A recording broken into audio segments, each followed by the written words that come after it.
негизи. А так негизи Көл таң программасы уланууда. Бүгүн биз жугуштуу оорулар, анын ичинен кызамык жана гепатит оорусу тууралуу кеп куруудабыз. Жана мынакей облусубузда гепатитке каршы акысыз түрдө эмдөө да жүргүзүлүп келет. Бул боюнча биздин бүгүнкү студиябыздын мейманы кененирээк маалымат берип токтоло кетмекчи. Мейман менен тааныштыра кетейин. Мира Кыдырбаева, облустук үй бүлөлүк медицина борборунун директорунун милдетин аткаруучу. Мира эжеке, кутмандуу ушу убактыңыз менен студиябызга кош келипсиз. Мынакей акыркы учурда биздин областта жалпы эле республика боюнча гепатитке каршы эмдөө жүргүзүлүүдө. Дал ушундан баштасаңыз. Бизде облуста саламаттык сактоо министрлигинин буйругунун негизинде гепатит Б-га каршы эмдөө азыркы учурда жүрүп атат. Биз Каракол шаарында азыркы учурда мектептерде эмдөө эмесин бүтүрдүк. Андан кийин Каракол шаарынын мекемелеринде ошондо 65 жашка чейин калкты эмдөө иштерин жүргүзүп бүтүрүшүбүз керек. 18 жаштан, ооба. Ошондо эмне максаты бул гепатиттин оорунун алдын алуу. Азыркы учурда бизде гепатиттин осложнениясы цирроз печени көп катталууда. Ошондо 18 жаштан өйдө эркектердин арасында катталууда. Анан алардын осложнениясы жанагы кан кетүү, анан боор алмаштыруу. Ошон үчүн ошону оорунун алдын алуу максатында биз азыр эмдөө иштерин жүргүзүп атабыз. Негизи бул гепатит Б кан аркылуу жугат. Ошон үчүн биз бул эмдөө иштерин 3 жолу алат бир адам. Мисалы үчүн 3 доза, ооба. Мисалы үчүн бүгүн алса 1 айдан 2-чи дозасын, 3-чү дозасын 6 айдан 1-чи вакцинадан алат да. Ошондо иммунитети 10 жылга болот да. Ошон үчүн биз эмдөө жүргүзүп жаткан учурда санитардык маалыматты беребиз да. Ошондо мисалы үчүн алдын алуу иштерин эме кылганда акча каражат азыраак кетет. А бул цирроз печени оорунун эмесине акчасы дарылоосу аябай кымбат болот да. Ошон үчүн биздин максатыбыз бул ооруну алдын алуу иштерин жүргүзүп, калктын арасында иммунитетин көтөрүү үчүн.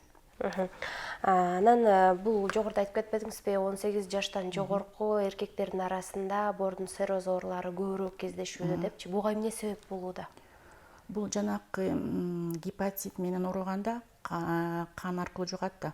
Ошондо вирус носитель болот да, ошо адамчы. Анан кээде анамыз чогултканда кээде ошо эркектер вредный привычкалар болот да, арак ичүү же башка эме. Ошон үчүн ал дагы боорго таасир берет да, ошон үчүн циррозго алып келет. Жугуу жолдорунда кененирээк айтып кетсеңиз. Бул оору кан аркылуу эле жугат да. Мисалы үчүн биз ошон үчүн мындай анализ жүргүзгөндө, мисалы үчүн стационарга жатканда кан аркылуу же стоматология барганда кан аркылуу. Ошон үчүн бул жанагы инструменттерди сөзсүз стерилизация иштерин күчөтүү керек да. Ошон үчүн ал жумуштарды жанагы 332-чи постановление Санпин боюнча ошо иштерди биз ар бир саламаттык сактоо мекемеде жүргүзөбүз да. Ошо ооруларды алдын алуу максатында. Анан мынакей бүгүнкү күндө дагы коркунучтуу оорулардын бири бул кызамык оорусу болууда. Анан кызамык оорусунун жугуу жолдору тууралуу да биз жогоруда рубрикада кененирээк маалымат айта кеттик. Ал эми сиз дагы ошол кызамык оорусунун жугуу жолдору, алдын алуу жолдору тууралуу айта кетсеңиз. Негизи бизде саламаттык сактоо министрлигинин буйруктун негизинде бизде республикада жана биздин облусубузда 18 сентябрдан 29 сентябрда чейин эмдөө иштери жүргүзүлүүдө да. Бул биз бунун астында 3 жаш, 4 жаш, 5, анан 6 жаш балдардын арасында албаган эмдөлөрдү жанагы эмдөө баракчасын карап, азыр ушул балдарды ар бир пунктка чакырып эмдөө иштерин жүргүзүп атабыз да. Бул негизи кызамык оорусу балдардын арасында көп кезигет да. Бул школго чейин, анан мектепте окуган балдардын арасында да.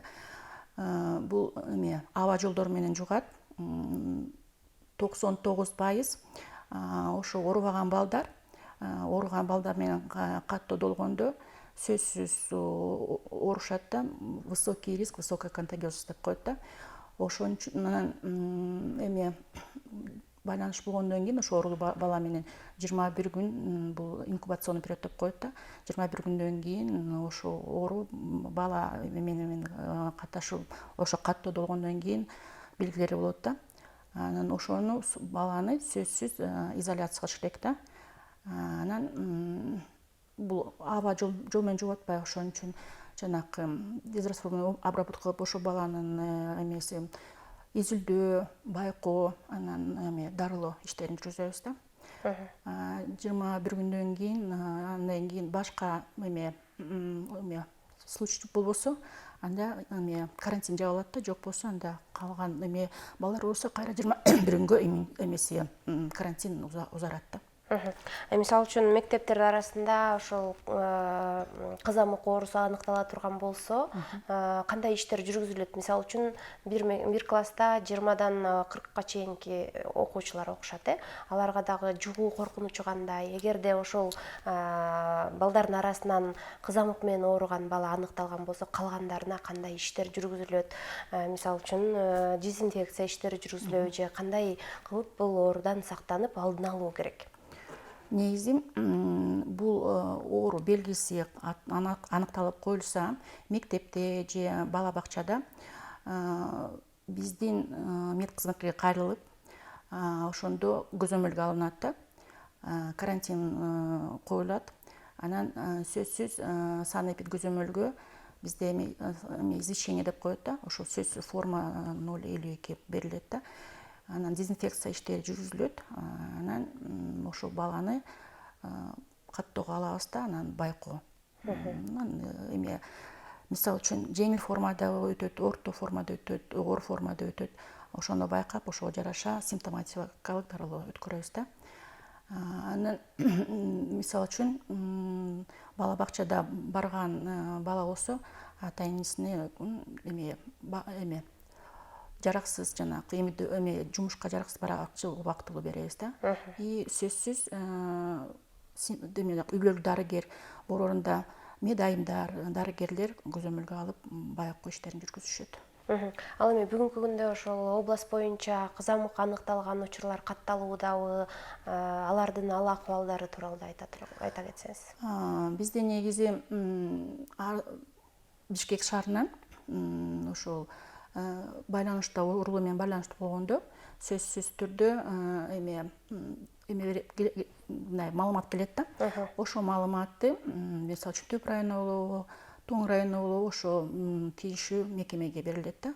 Анан ошол байланышта болгон эмелер сөзсүз көзөмөлгө алынат да.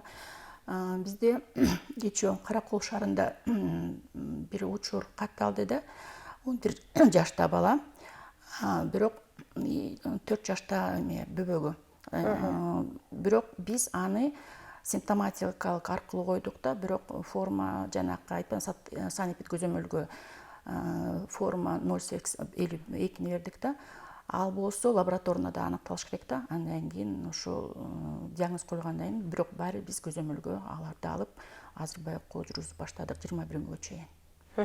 Анан гепатитке кайрылалы кайра. Мынакей бүгүнкү күндө 3 дозада гепатитке каршы акысыз эмдөө жүргүзүлүп келет. Облустун канча пайызы бул эмдөөдөн өтүштү, анан баш тарткандар болду, аларга түшүндүрүү иштери кандай жүргүзүлүп келет? Бизде негизи бул эмдөөнүн астында сөзсүз тестирдөө жүргүзүп атабыз да.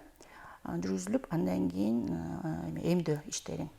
Булардын астында сөзсүз санэпид көзөмөлдүн кызматы менен бирге биз ушул оорунун алдын алуу максатын айтып беребиз. Кандай жол менен жугат, кандай осложнение алып келет, эмдөө алгандан кийин канча жылга иммунитет пайда болот.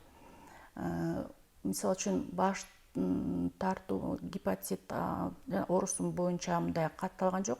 Бирок башка бизде мындай вакцинация, мисалы үчүн төрөгөндөн баштап ушундай эмелер бар да, учурлар. Алар менен биз азыр ата энелер менен жумуш өткөрүп атабыз, түшүндүрүү иштерин.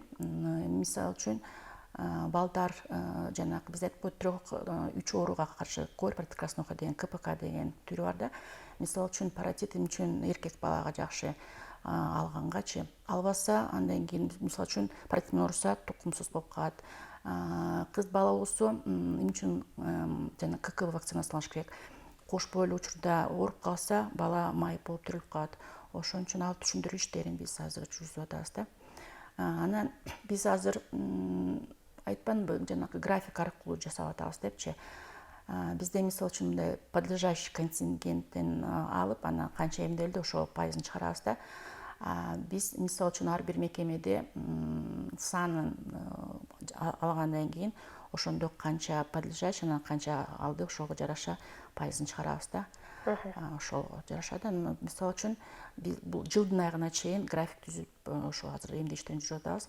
Анан 9 айдын жыйынтыгы менен ошо канча пайыз аткалды ошонун жыйынтыгын чыгарабыз. Жакшы. Мынакей ардактуу замандаштар, өзүңүздөр билгендей эле облусубузда гепатитке каршы акысыз эмдөө жүргүзүлүүдө. Эмдөө 18 жаштан 65 жашка чейинки курактагы жарандарга жүргүзүлүүдө. Андыктан эгерде бул эмдөөнү ала элек болсоңуздар, үй бүлөлүк дарыгерлерге кайрылышса болот. Мына жогоруда Мирабек анын айтып кетти. Бул оорунун алдын алууга азыркы учурда мүмкүнчүлүгүбүз бар болуп, эмдөө акысыз жүргүзүлүп жаткан учурда чындыгында эмдөөдөн өтөлү. Ал эми жанагыдай оору күчөп кеткенден кийин боорду алмаштыруу үчүн эмне деген акчалар талап кылынат. Ал бооруну алмаштыра албай, бул дүйнө менен коштошуп жаткан канчалаган жарандар бар. Мына ушунун баарын эске алуу менен бардык замандаштарыбызды, телекөрүүчүлөрүбүздү эмдөөдөн өтүңүздөр деп чакыра кетели. Ал эми биз бүгүн болсо Болтаң программасынын алкагында жугуштуу оорулар, анын ичинен гепатит, кызамык оорусу тууралуу кенен маалымат берип жаткан учурубуз. Ал эми бүгүнкү студиябыздын мейманы Кыдырбаева Мира эжеке болду, облустук үй бүлөлүк медицина борборунун директорунун милдетин аткаруучу. Мирабек анда сизге терең ыраазычылык билдиребиз. Алтынай убактыңызды бөлүп, жалпы биздин телекөрүүчүлөрүбүзгө дал ошол кызамык жана гепатит оорусу тууралуу, анан эмдөө тууралуу жалпы маалымат берип өткөнүңүзгө. Ал эми биз болсо программабызды улантабыз. Азыр болсо кезекте мультфильмге өрөбүз.